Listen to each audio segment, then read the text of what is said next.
esses conceitos, né, nesses diferentes níveis, né? Um para órgãos e entidades, um para as políticas públicas e um para o centro de governo que vai ser lançado. Né? E o que é esse centro de governo? O centro de governo ele consiste no órgão que tem a capacidade, não só a capacidade, mas também a missão de pensar estrategicamente o Estado. Por exemplo, aqui, né, vocês têm um conjunto, o Amazonas é um conjunto de características do Estado, né, riquíssimo em recursos naturais e que tem de grande tamanho, como o presidente colocou, né, municípios, né, espalhados, né, rarefeitos, né, ao longo de todo o Estado. Quer dizer, tem um conjunto de características que demandam que o governante pense estrategicamente sobre como que eu vou desenvolver o meu Estado. Então, é esse viés, é essa a missão que tem o centro de governo. Ele tem a missão de orientar, de formular as políticas públicas, desenhar, dar orientação estratégica para a sua atuação e analisar todo o conjunto de políticas públicas de modo que elas atuem de modo coerente, coordenado, para apresentar resultado na ponta. Então ele tem o centro de governo geralmente compreende, né, a Casa Civil, no caso, né, da União, a Casa Civil, o Ministério do Planejamento e o Ministério da Fazenda. Eles são os órgãos responsáveis por pensar estrategicamente para isso. E, com base nesses critérios, começou a gerar frutos, né? Que foi o levantamento de governança, do GG, que vocês conhecem. Está sendo feito agora um trabalho de coordenação da governança e gestão da saúde, governança de solo, que é um trabalho muito interessantíssimo também, que foi feito e gerou tanta discussão e tanto debate. Eles foram convidados a apresentar numa comissão do Congresso, pelos próprios participantes do seminário, onde foi divulgado o trabalho, e governança de TI, que na verdade foi a raiz, foi como começou essa questão da governança. O TCU começou com governança de TI. Não sei se vocês estão reparando, mas você pode colocar que define a governança, você define uma área para a propagação da governança em função do adjetivo que se coloca depois, né? Então, por exemplo, a governança de solo, governança da saúde, governança da educação. Você pode fazer reformas para você avaliar como aquele setor está sendo pensado estrategicamente pelo Estado. E gera trabalhos interessantes, né? Gera visões interessantes. Com base nesses critérios foram desenvolvidos índices, e esses índices eles permitem avaliar o grau de maturidade desses processos afetos à governança. Esses índices geram gráficos como esse daqui. Esse, no caso aqui, foi um levantamento de governança em pessoas, aonde, na área vermelha, a gente identifica, né, na parte de baixo, você vê o nível de governança da instituição, né, igual pessoas, e o valor da despesa. Então, à medida que você vai chegando para a esquerda do gráfico, você vai vendo um enorme índice de governança, mas mesmo assim, por exemplo, você vê instituições como lá em cima, então lá em cima, que é uma instituição onde tem uma grande quantidade de recursos, mesmo tendo um índice de governança muito baixo. Essas áreas, elas são, esse gráfico é interessante porque eles automaticamente já apontam para vocês onde o tribunal poderia atuar. Nessa área de risco. Grande orçamento e governança e gestão baixo. Então, eles apresentam essas características de diagnóstico. Mesmo que eles são uma ferramenta, um critério, né? Então, são ferramentas para você conseguir mudar a realidade, apresentar para os critérios que ele tem que seguir.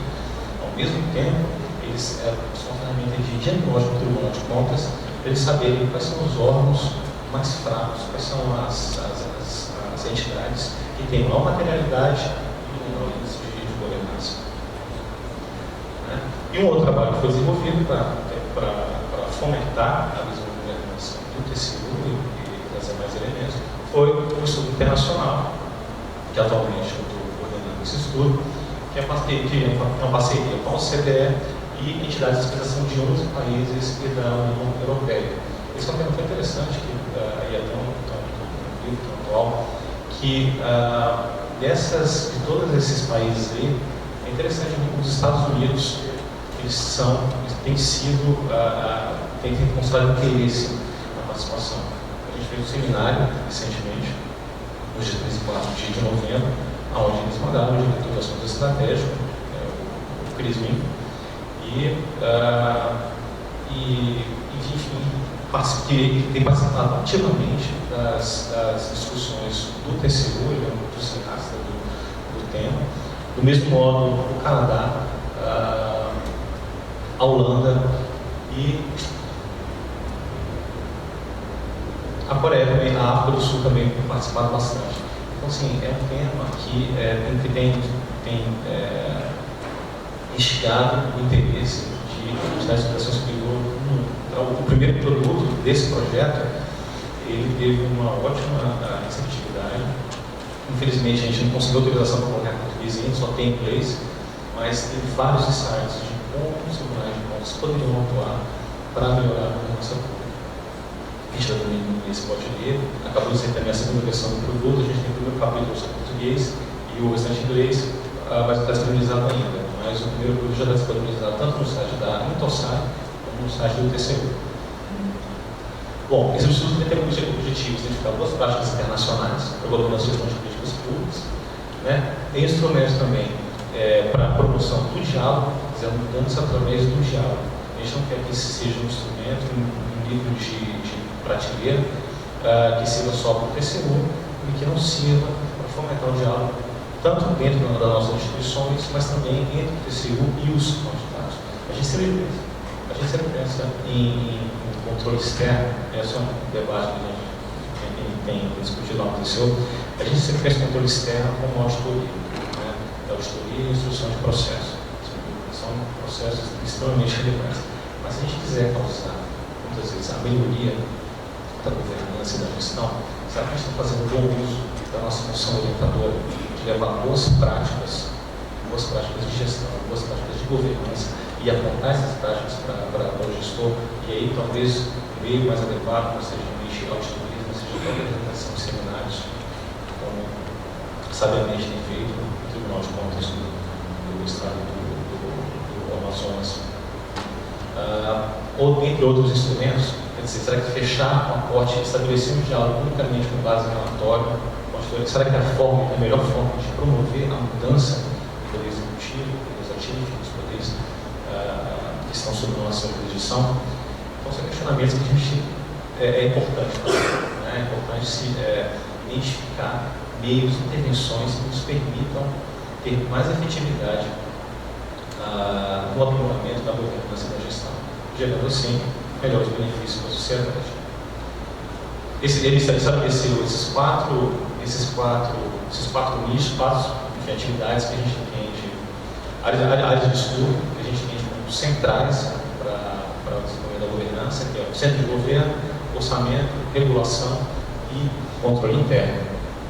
E estabeleceu, foi isso. Para cada um desses componentes foram colocados, foram com base nos especialistas da OCDE e assim como o pessoal do TCU, discutindo para identificar boas práticas de fiscalização para os tribunais de contas. Atualmente a gente se encontra na fase 3 do estudo. A conclusão foi agora em novembro, a gente teve seminário internacional em Brasília para o lançamento da pesquisa de boas práticas. E agora no terceiro produto vai ser um estudo de caso básico. Tudo que foi colocado até agora, no caso da estrutura analítica da primeira fase, né, aquelas quatro áreas, com base na pesquisa internacional de boas práticas, uma pesquisa que rodou todos esses países, com boas práticas de fiscalização adotadas, né, que eles entendem como úteis, né, para o exercício do controle externo. E agora, nessa fase, com base em tudo isso, a ideia é elaborar uma estratégia de como que a gente aplica isso para o caso brasileiro. Então, nessa fase 3, por exemplo, só dividir alguns insights com vocês. Para essa fase 3, a gente tem como considerar a definição estratégica para o controle externo das funções-chave da governança pública, considerando o atual contexto do país. E aí são a capa dos dois produtos, dos dois produtos iniciais, da primeira e da segunda fase.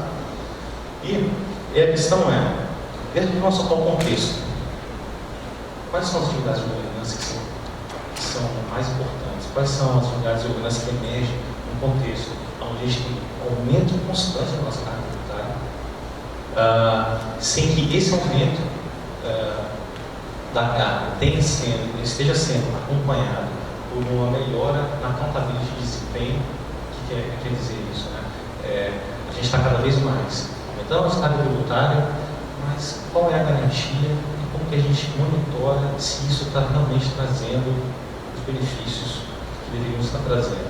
Esse aumento sem a contraprestação.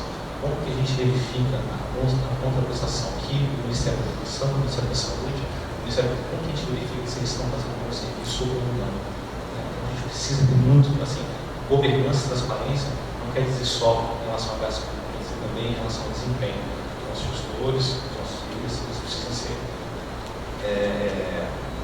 accountable também por desempenho, não só pela gestão financeira. Exatamente como faz os Estados Unidos. Né? Vocês podem ver aqui no site performance.gov, quem tiver curiosidade, está disponível aí.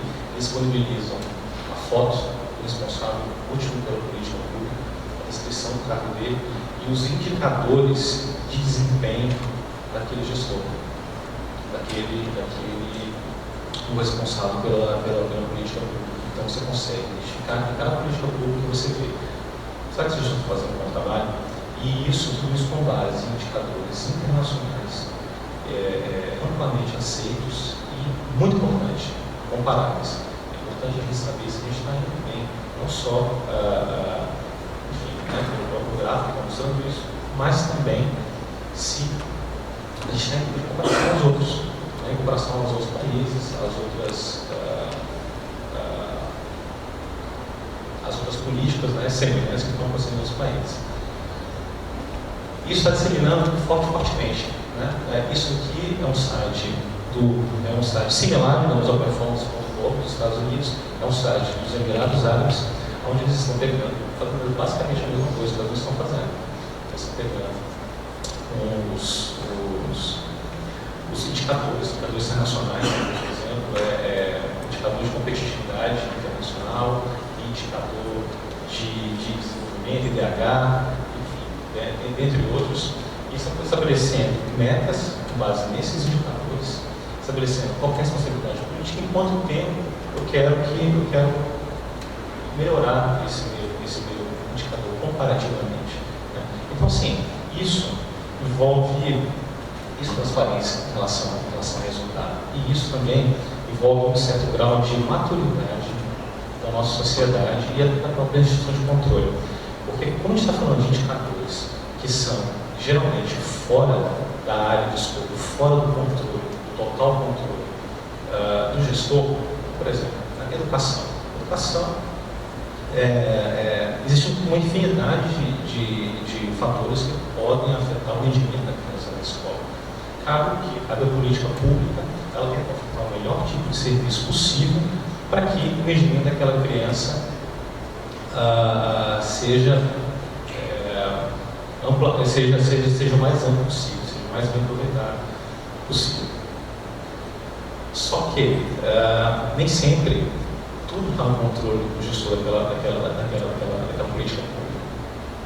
E é isso que precisa estar claro, é isso que precisa estar ciente. Quando a Betsy Newcomer, que ela é responsável pelo Office of Management and Budget dos Estados Unidos, que gerencia a parte do performance.gov, assim, como é que vocês conseguiram convencer os políticos de que eles tinham que ter esse nível de transparência? E ela falou uma coisa interessante para mim, que a gente não estabeleceu o meta. A gente está falando que você tem que melhorar esse indicador em 5, 10, 15% no intervalo X de tempo. A gente deixou em aberto. A gente fez o seguinte, a gente estabeleceu os indicadores, acordou que os indicadores iam ser aqueles e colocou para ele o seguinte: dê o seu melhor, mostre aquilo que você tem, disponibilizou, logicamente, toda a estrutura embaixo daquela política, embaixo daquele ministério. Então, não necessariamente seja possível, só com os governos, muitas vezes inventados, conseguir mudar drasticamente esses indicadores. É isso que ele quer. Mas há que haver um acordo de que nem sempre isso é tão facilmente possível. Né? Bom, índice de qualidade de vida. Né? E aí, no nosso contexto, a gente tem uma carga tributária alta, mas, por exemplo, comparativamente com os nossos vizinhos, está difícil de ver aqui, mas comparativamente com os nossos vizinhos, segundo o índice chamado índice de progresso social, é um índice que consolida indicadores de uma gama enorme de políticas públicas, educação, saúde e por aí vai, liberdade de imprensa, oportunidade, igualdade entre sexos, enfim, entre outros, digamos assim, um IDH aprimorado. Segundo esses indicadores, apesar da gente ter, a gente está atrás de países como, mesmo a Argentina, a gente está indo atrás de países como Argentina, Costa Rica, Chile e ali Uruguai. Né? São países que têm um índice de progresso social melhor que o nosso. Aquele de baixo é o índice, é o que se chama de IRS, é o índice de retorno, do nível social, é um índice que vincula o PIB, o percentual do PIB, com o IDH. E ele faz uma ponderação desses valores para falar o seguinte: olha, considerando o nível de carga tributária que você tem, qual é o retorno que você queria, qual é o retorno que você está dando para a sociedade? E novamente a gente não está vendo. Novamente, considerando esse índice, né, o país, entre os 30 países com a maior carga tributária da OCDE, nós somos o país que oferecemos o menor IDH para a população. Atrás, logicamente, e relativamente bem atrás de Argentina, por exemplo, e Uruguai. Só que Costa Rica e Chile não estão constando aí embaixo, porque eles têm carga tributária menor. Eles têm menos, de 30 países com maior carga tributária. Né? Outro contexto, aumento da carga tributária, não necessariamente a gente tem um retorno em termos de qualidade de vida e a economia se desacelerando. Né? O contexto não está fácil. Né? E, além disso, a nossa economia, e aí talvez acho que vale um ensinamento muito interessante que a gente trouxe do seminário internacional, falando sobre o índice de complexidade econômica. Eu acho que talvez seja muito interessante no estado do Amazonas analisar com carinho esse índice, estudando a quantidade de recursos naturais que vocês têm. Segundo esse índice de complexidade econômica, ele está sendo mostrado aqui. Vocês podem acompanhar aqui, a partir mais ou menos da década de 80, 90, o índice de complexidade econômica da Coreia do Sul, vocês podem ver ali, foi lá para cima, né? Subiu. O índice de complexidade econômica nosso subiu. O que é essa complexidade econômica? A complexidade econômica é o nível de valor agregado que os produtos da nossa economia conseguem, os produtos gerados pela nossa economia. Você não pode comparar um país, mesmo que tenha exatamente o mesmo PIB, você não pode comparar um país que vende banana e carvão com um país que vende um chip de avião, mesmo que tenha o mesmo PIB de mercado. O desenvolvimento desses dois países vai ser completamente diferente. Então, é importante pensar nisso. É importante pensar nisso porque isso está diretamente ligado, atrelado ao desenvolvimento do país, ao desenvolvimento do Estado, logicamente. Então, a gente não pode ficar sendo sempre, está acontecendo na nossa economia agora, sendo uma economia de commodities. E não utilizando todas as commodities que a gente tem para montar mais valor agregado nisso, né? E gerar mais riqueza, gerar mais conhecimento, agregar mais especializações. Coincidentemente, olha o que aconteceu com o PIB do Brasil e da Coreia do Sul. Exatamente. Vocês podem ver que tem um alto grau de correlação entre o GDP, é o PIB, o GDP em inglês, entre o PIB e a complexidade econômica. Ao passo que a economia, o PIB do Brasil, continuou ali, né, subiu de forma muito sucinta. Na Coreia do Sul, houve uma tese aqui, né, atingem um crescimento muito superior ao nosso. E, enfim, há uma correlação forte, aparentemente, entre a complexidade do produto que a economia desenvolve e o desenvolvimento do país. Tudo isso está acontecendo no gasto de engessamento, né? Então, quer dizer, a quantidade de gastos obrigatórios do país, que em 2004 era alcançada a 77,2%, hoje está em 88,9%. Então, quer dizer, a gente tem naquela linha de país mais estratégico, mais ágil, a gente está talvez falhando em estratégia e em agilidade. E tudo isso no contexto de diminuição da confiança, né? Essa questão, isso é uma questão muito séria. A diminuição da confiança entre sociedade e governos, dentro da nossa própria sociedade, vai gerar uma quantidade significativa de sentimentos, de movimentos totalitários, de suporte a ideias totalitárias, a ideias radicais, que enfraquecem a nossa própria democracia. Isso é fruto da baixa confiança. E, segundo o índice de confiança social, foi lançado agora em julho de 2015, isso está acontecendo com várias instituições, né? Então, o Congresso está sofrendo com isso, está abaixo do índice de confiança, partidos políticos embaixo do índice de confiança, presidência da República e por aí vai. Sendo que essa instituição vista como mais confiável é o corpo de bombeiros e segundo lugar, acho que são igrejas, depois Forças Armadas, enfim. Mas isso é um aspecto importantíssimo no desenvolvimento de uma economia também. Segundo, me falha a memória aqui, eu estou lembrando do professor de Harvard, ele tem um livro no qual ele aponta que a diferença do sul da Itália, do norte da Itália, o norte desenvolvido e o sul desenvolvido. Ele identificou que as questões culturais, as causas são um pouco difíceis de identificar, mas eles têm uma sociedade que tem um baixo índice de confiança entre estranhos. Baixo índice de confiança, e isso é sério porque você não se sente à vontade, você está num contexto onde você não se sente à vontade de gerar laços possíveis, de gerar sociedades e gerar se organizar para gerar produtos complexos, para gerar uma economia, para gerar produtos que sejam mais desenvolvidos. Ao passo que o nosso índice de confiança aqui entre estranhos, se não me engano, parece que estava em 10%, né? Quantos por cento da população acha que pode confiar em uma outra pessoa, que pode confiar no estranho? Aqui no Brasil é 10%, a Suécia é 70%. Isso pode ter várias causas, né? Mas talvez violência seja uma delas. Será que a violência está no nosso desenvolvimento? A questão do relacionamento entre governo e sociedade, né? Será que os partidos estão representando fidedignamente os interesses coletivos? Então, são questões que afetam o desenvolvimento do país. E tudo isso está acontecendo num ambiente de alta complexidade, né? O país está cada vez, o país não, a sociedade está ficando cada vez mais complexas e o governo está tendo que trabalhar contra problemas que são naturalmente complexos. Quando eu falo problema complexo, não estou falando que é complexo, não.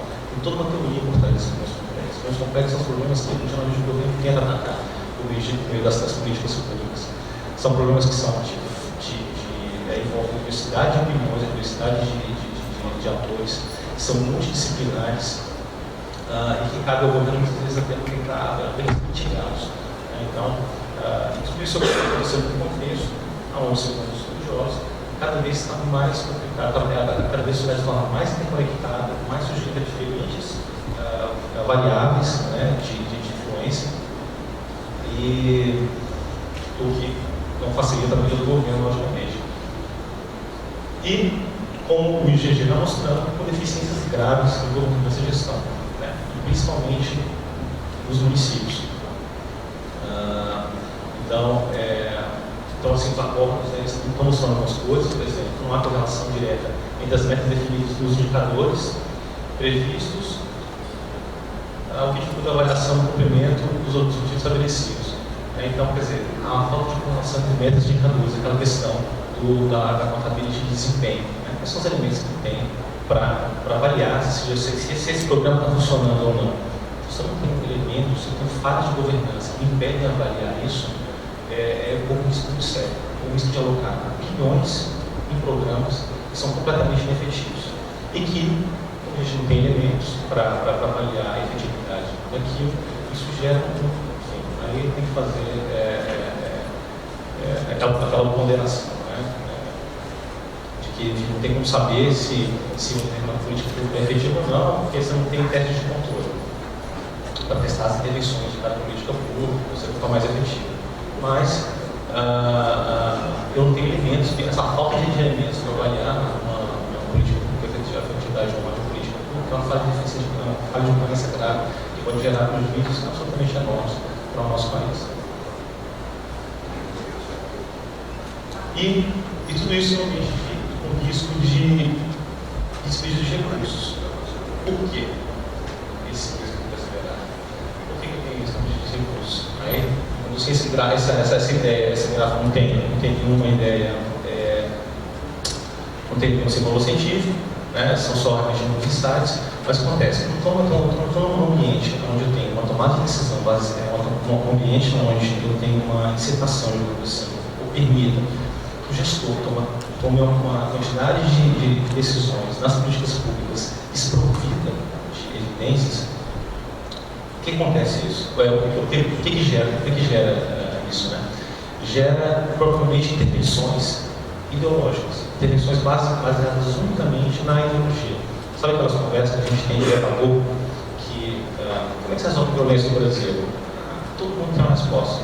Vou falar com cada um de vocês aqui, cada um vai ter uma solução diferente para uma política pública. E digamos que você tenha uma quantidade de recursos absurda para você alocar essa intervenção que você desenhou na sua cabeça, para você resolver o problema. Será que ela funcionaria? Talvez sim, talvez não. Mas o que acontece é que quando você não tem evidências de que ela não funciona, você toma uma intervenção baseada unicamente numa suposta ideologia, uma coisa que você deu, enfim, você não testa isso, é o que são chamadas intervenções ideológicas. São intervenções que têm um risco muito alto de que não dê certo. Você só vai saber depois que realmente a intervenção for implantada. E gera intervenções ideológicas, e tudo isso no contexto de financiamento de campanha eleitoral, com o uso, que na prática é o que acontece, financiamento de campanha eleitoral com o uso de recursos públicos. Né? E, enfim, mais eventuais desperdícios, corrupção e por aí vai.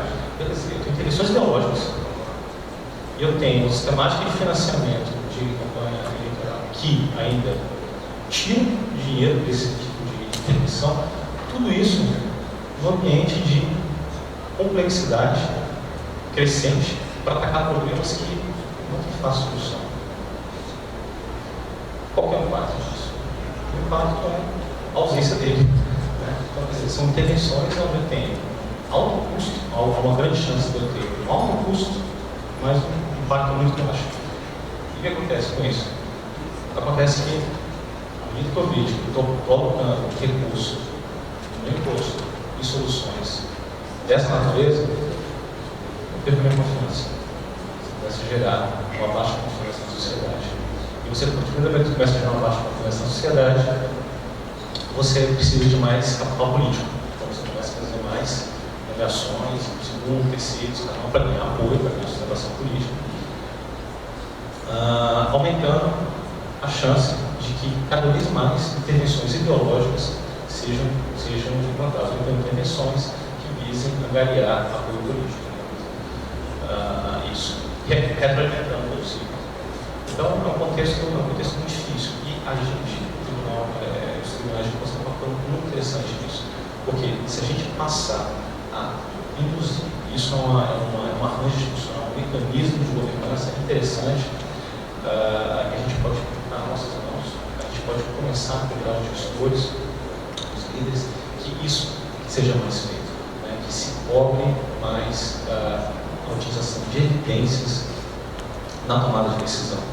O gestor, ele quer implantar uma determinada solução, enfim, qual que é a solução, né, digamos, seja para combater o desmatamento, utilizar drone para combater o desmatamento. Bem, quais são as evidências que você tem de que isso funciona?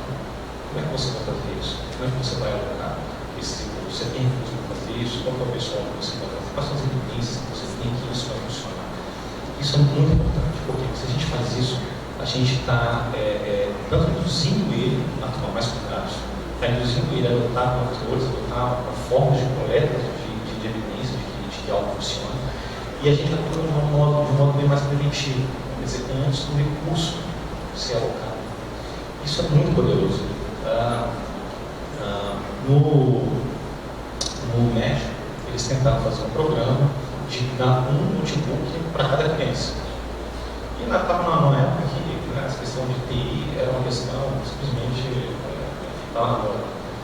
E foi isso que foi feito. É um programa relativamente caro, né? Imagina um notebook simplificado para mais um notebook para cada criança. E isso foi feito, se distribuiu, já se começou em escala, já se desenhou a intervenção e já alocou uma quantidade enorme de recursos para isso e fizeram a distribuição dos notebooks. E o programa é caríssimo, muito caro. E ao acompanhar os indicadores de educação, de rendimento da criança na escola começaram a cair.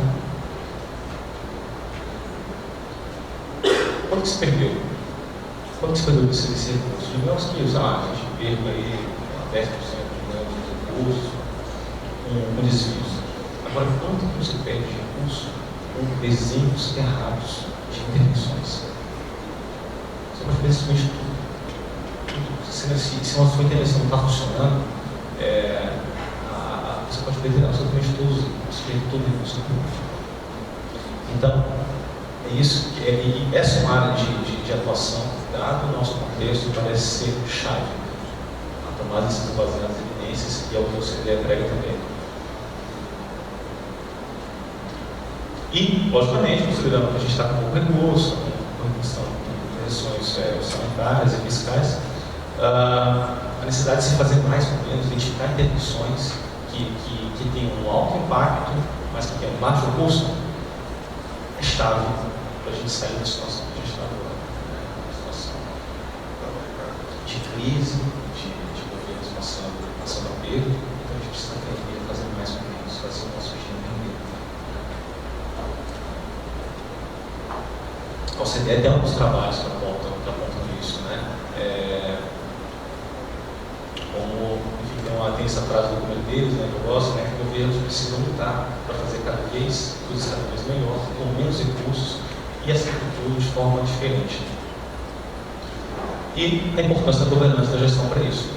Né? A gente precisa ter arranjos, precisa ter mecanismos que estejam rodando no lado do governo, a gente precisa verificar a qualidade desse processo, a qualidade desses mecanismos para impedir que decisões ideológicas baseadas unicamente em viés partidário ou em visões um pouco, digamos assim, sem evidências, né? A gente precisa ter mecanismos que impeçam, que controlem esse ímpeto. E todos nós temos, né? Todos nós temos tendências a pensar no curto prazo, temos tendências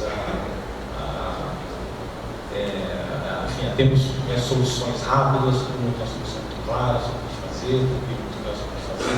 A gente precisa conter esse ímpeto para nossa frente, e tem um mecanismo da institucionais que contenham esse ímpeto humano, né? E que nos levam ao erro. E a criticidade das decisões-chave do governo. O centro de governo ele é o órgão de instituições que tem a capacidade de identificar os problemas e promover uma coordenação tal das políticas públicas de forma que o problema, de forma que a sociedade perceba a coerência naquela atuação. E fazendo isso, ele aumenta muito as chances de criar sinergias entre diferentes políticas públicas para que o resultado da conta seja muito melhor. E essa questão do ambiente de complexidade, para acabar com as conversas, essa questão de atuação coordenada, atuação conjunta do governo para enfrentar o problema, ela tem se mostrado a chave. Não é à toa que surgiu no governo, não no governo, mas a própria CBL, os organismos internacionais, o termo Whole of Government Approach, né, que a gente traduziu no referencial de políticas públicas, uma abordagem integrada de conjunto de governo, que é exatamente isso, uma visão abrangente, uma visão que, digamos assim, você não pode, para você resolver o problema da educação, por exemplo, você não pode achar que você vai resolver aquele problema só com mudar o material escolar. Eu vou fazer um treinamento de professor. Muitas vezes, o que vários estudos têm mostrado para a gente é que a saúde, por exemplo, daquela criança, ela se torna muito mais importante do que várias dessas intervenções. A mudança de material, comprar um uniforme novo, enfim, entre outras soluções que foram pensadas. Geralmente estão muito na cabeça de quem trabalha só com educação, mas por vezes estudos têm mostrado isso, o estudo do Laboratório de Combate à Pobreza, o GEPAL, eles fazem isso, eles testam diferentes intervenções de políticas públicas e eles têm demonstrado, por exemplo, que um programa para combater evasão escolar, as principais intervenções, pensaram várias dessas, material didático, uniforme, por aí vai, pensaram um monte. E eles identificaram que a iniciativa que trouxe mais efetiva e mais importante para o combate da evasão escolar foi um trabalho de conscientização dos pais quanto aos benefícios que aquela criança ia ter no longo prazo. Essa foi a intervenção mais efetiva de longe. E barata. A segunda intervenção mais efetiva foi um programa de verificação das crianças. Então, assim, e por quê? Porque isso parece ter um fator muito importante, como os parasitas, eles roubam os nutrientes da criança, aparentemente eles afetam muito a capacidade cognitiva, o desenvolvimento cognitivo daquela criança. Comprometendo o rendimento dela e a permanência dela na escola. Então, são intervenções que muitas vezes, se a gente só pensar, a gente não consegue imaginar. A gente não consegue imaginar, poxa, você tem que fazer isso na certa, né? E principalmente quem está muito envolvido com aquela política pública não pensa dessa forma. Ele pensa em fazer atuações focadas na área educacional de expertise dele. Então, daí a importância de você testar as intervenções, você ter evidências, tanto você ter evidências, como você testar as intervenções para fazer isso. E tem, caso vocês tenham interesse, tem um vídeo da Esther Flor, do TED, onde ela mostra como eles estão fazendo isso e mostra o que eu estou falando para vocês. Eles fazem testes de controle, chamam de testes de controle randomizados. Esses testes de controle randomizados, eles têm essa característica, né, de selecionar um conjunto de municípios e fazer o teste de diferentes municípios e depois identificar qual é a intervenção mais barata e de maior impacto. Bom, vou correr aqui. E o que acontece, né? Se a gente está fazendo, trabalhos de controle externo, será que a gente só se prender unicamente a fazer supervisão de contratos, valores, né, de recursos, que são absolutamente importantes, não se discute. Mas para você combater, por exemplo, o que adianta você naquele programa que eu falei do México, onde você tinha um computador para cada criança? Precisa melhorar o rendimento dela. Digamos que a gente fizesse um trabalho para avaliar o contrato de aquisição desses notebooks. Identificasse que está tudo certo. Perfeito. Valor de mercado, cada criança recebeu o município, viu que o produto chegou aonde deveria ter chegado. E todo recurso deveria ser desperdiçado da mesma forma. E aí é isso que a gente precisa começar a discutir. A gente precisa começar a discutir pensar mais estrategicamente sobre quais são os arranjos institucionais, quais são os mecanismos que tem o melhor, que o tribunal precisa identificar e que tem o melhor custo-benefício, haja vista que os nossos recursos de auditoria também são escassos, aonde a gente tem que atuar para que a nossa atuação dê mais resultado. E para isso a gente tem que talvez começar a sair um pouco dessa questão da universidade e começar um pouco com a questão de uma perspectiva, você oferecer para o governo uma orientação, uma orientação estratégica melhor, avaliar uma avaliação em nível mais estratégico, logicamente, um nível muito mais afeto à governança daquela política, do recurso do próprio centro de governo, para gerar esse tipo de benefício. Então, como eu estava falando para você, essa visão integrada de conjunto de governo, ela é muito importante, porque ela permite você conseguir ver o todo, você ter uma visão que abrange todas as políticas públicas e fazendo uso de indicadores-chave, nacionais para acompanhar o desempenho daquelas políticas públicas. E assim, vamos ver desdobramentos sobre se essa visão estratégica dele, se ela encontra respaldo nas políticas que estão sendo conduzidas pelos ministérios de linha, educação, saúde, por aí vai. Então, ele precisa de atuação, é um local onde ele consegue estabelecer muito mais sinergia, muito mais coordenação e coerência ao conjunto de políticas públicas.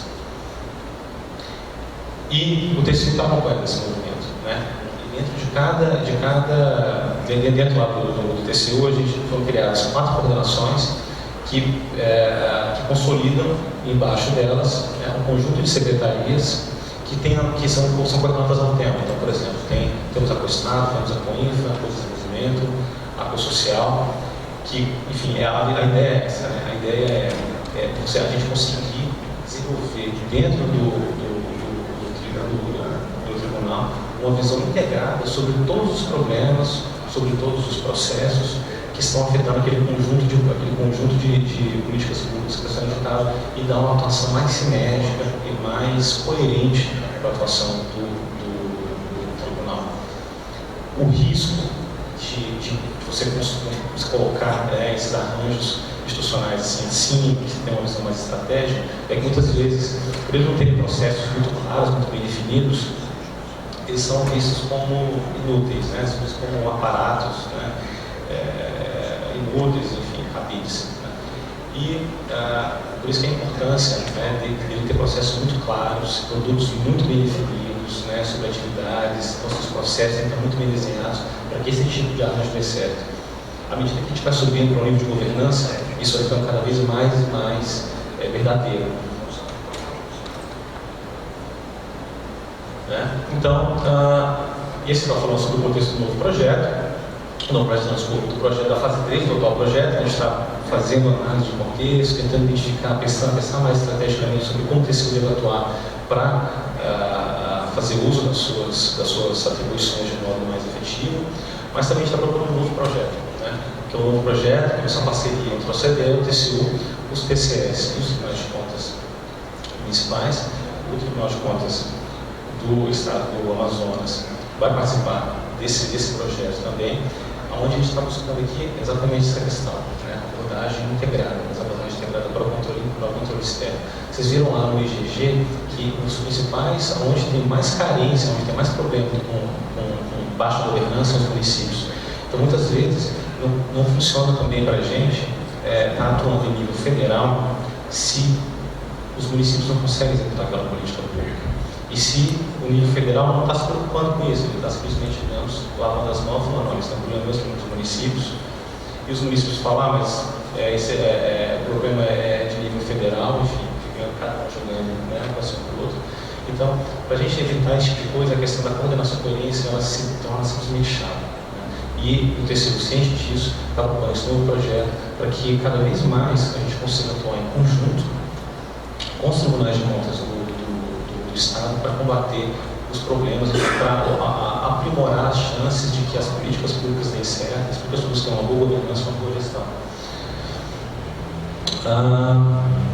Aqui são os produtos desse projeto, né? Vai ter um quadro analítico para, digamos assim, consolidar primeiramente as ideias que estão por trás desse projeto, e depois, no segundo produto, a gente vai criar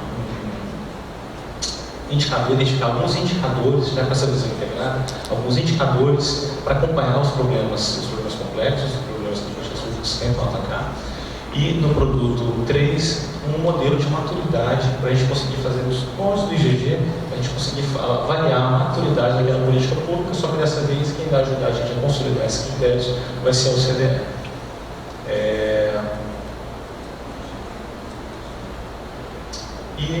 Aqui mais ou menos como está sendo pensado o trabalho, né? No segundo semestre de 2016 o quadro analítico, depois o modelo integrado de indicadores e o modelo também de maturidade, e um trabalho, e depois trabalhos piloto, né, auditorias coordenadas que vão testar esse sistema de maturidade, esse modelo de maturidade, e assim vão testar a viabilidade e pertinência do conjunto de indicadores que vão ser adotados. O bacana dessa visão é o seguinte, porque muitas vezes a gente, digamos assim, planejamento, digamos assim, falho, ausência de indicadores que estão constando nos nossos planejamentos plurianuais, seja nível estadual, federal, enfim. A fraqueza, muitas vezes, assim, os problemas de governança que esses documentos, que esses processos vivem, muitas vezes induzem a gente ao erro.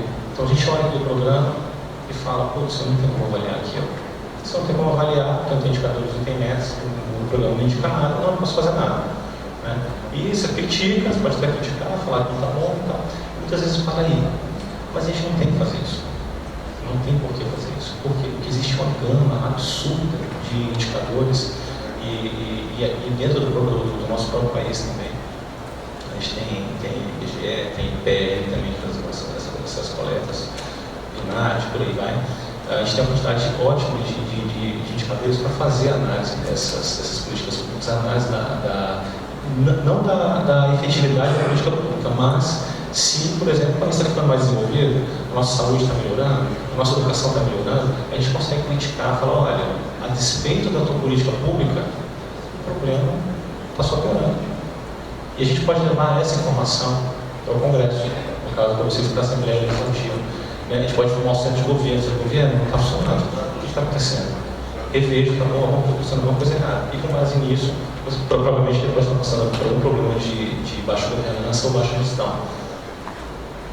E esse é o mesmo modelo de implementação dessa parceria, né? Vai ser a OCDE, com o TCU, tendo um contato mais próximo, e a gente tentando fazer avaliações com base nos TCS, para avaliar, a princípio, das sendo pensadas as políticas públicas, saúde, educação, trabalho, segurança e gestão fiscal.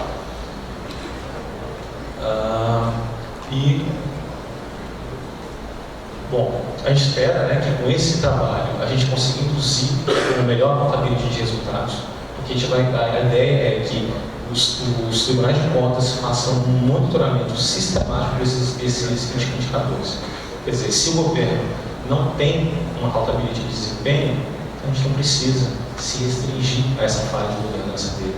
A gente pode muito bem induzir, coletar informações e chamar ele à responsabilidade, chamar ele, torná-lo accountable pelo baixo desempenho, digamos assim. Informar isso ao Congresso, fomentar essa discussão no Congresso. Que nós olhamos, olha, os índices de desmatamento estão aumentando. O que está acontecendo? Governo, o que está acontecendo? Fomentar essa discussão. E induzir o uso de indicadores disponíveis internacionalmente aceitos. E fazer com que esses indicadores eles passem a constar do planejamento governamental. Aperfeiçoamento de gestão de políticas públicas centralizadas, que tem essa questão difícil, de serem as competências divididas entre diferentes esferas do Estado, e melhores práticas para controle, e aprimoramento da governança da política pública, e indução também à melhoria e inovação. Bom, pessoal, agradeço por falar, agradeço pela atenção, agradeço novamente o convite.